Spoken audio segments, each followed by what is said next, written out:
दोस्तों बात करने वाले हैं जेटी कैट स्टॉक के बारे में। देखो स्टॉक के बारे में दो चीजें समझ लो भाई। समझ लो आपने स्टॉक की 60 से लेकर 70-80% तक जो डीप फंडामेंटल एनालिसिस है वो मात्र चंद मिनट की वीडियो में कर डाली।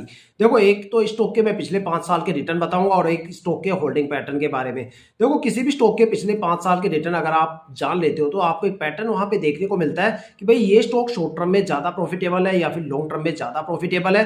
अगर आप मान लो शॉर्ट टर्म के लिए स्टॉक में इन्वेस्टमेंट कर रहे हो तो तभी आपके लिए ये वीडियो काम की नहीं है, लेकिन अगर आप लॉन्ग टर्म के लिए इन्वेस्टमेंट कर रहे हो तब ये वीडियो आपके लिए काफी ज्यादा इंपॉर्टेंट होने वाली है। देखो पता चलेगा कि भाई ये स्टॉक शॉर्ट टर्म में कितने कितने टाइम ड्यूरेशन में कितनी गिरावट देखने को मिलेगी या फिर लॉन्ग टर्म में, या फिर ऐसे कौन कौन से टाइम ड्यूरेशन है जहां पे आपको स्टॉक पे भर भर के रिटर्न देखने को मिलेगा।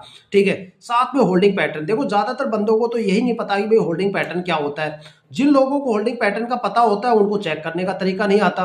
देखो किसी भी स्टॉक में इन्वेस्टमेंट करने से पहले वहां पे प्रमोटर की होल्डिंग 50% या उससे ज्यादा होनी चाहिए। अगर 50% से नीचे प्रमोटर चले गए तो भाई ये सोच लो उनका भागने का इरादा है और तुम लोगों की लग गई।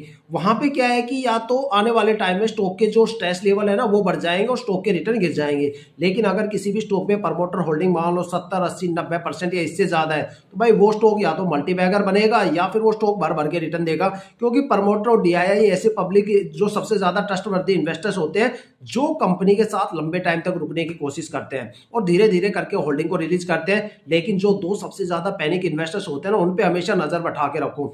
आपको लगता है भाई पब्लिक इन्वेस्टर्स ज्यादा पैनिक है तो आप बिल्कुल गलत हो, क्योंकि जो सबसे ज्यादा पैनिक होते हैं ना वो एफआईआई इन्वेस्टर्स होते हैं। हमेशा कहा जाता है भाई जिस स्टॉक में एफआईआई की होल्डिंग ज्यादा रहती है ना वो या तो फ्लक्चुएशन वहां पे आपको भर भर के देखने को मिलेगा या फिर गिरावट भी जबरदस्त लेवल की देखने को मिलेगी।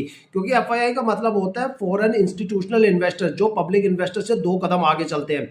वो ग्लोबल मार्केट पे भी इन्वेस्टमेंट करते हैं, वहां पे नजर रखते हैं। जब उनको पता चलता है ना वहां गिरावट होने वाली है तो यहाँ पे सबसे पहले बिकवाली करते हुए नजर आते हैं। जब वो बिकवाली करके निकल जाएंगे तब पब्लिक इन्वेस्टर्स को समझ में आने वाला है कि भाई कुछ बड़ा यहाँ पे होने वाला है, बड़ी गिरावट जन्म लेने वाली है।